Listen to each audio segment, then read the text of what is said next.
The basis of your motion to dismiss is the Supreme Court's decision,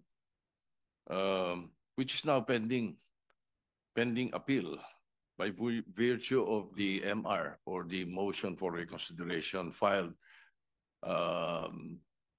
last Monday by the House of Representatives. Is it not, Your Honor? The question whether is it Yes, your subject basis to for appeal? your motion to dismiss is based on the Supreme Court decision that the so-called impeachment is unconstitutional, based on their decision. Yes, Mr. President, Your Honor. That's very, very clear and categorical. Correct. The Supreme Court decision, Mr. President, although immediately executory, is not yet final, thus appealable. Ngayon, naka-apila na.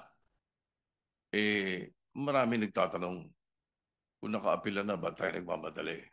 Na-dismiss ito sa atin.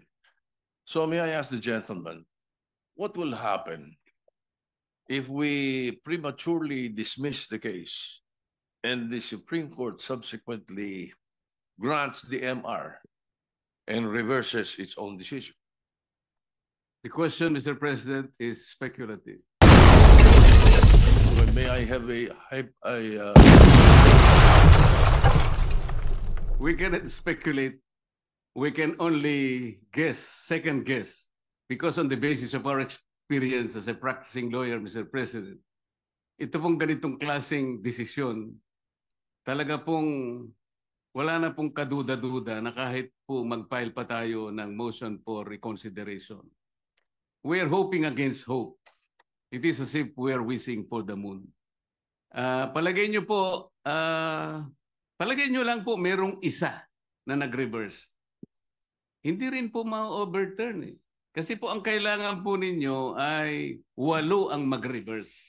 Sa inaakala po ba ninyo, meron kayong makukuhang 8 na pumirma doon sa unanimous decision na babaligtarin po nila yung kanyang sarili. Kaya napakahirap pong mag-speculate, Mr. President. I will accept the answer of the gentleman, but I have done my research, Mr. President.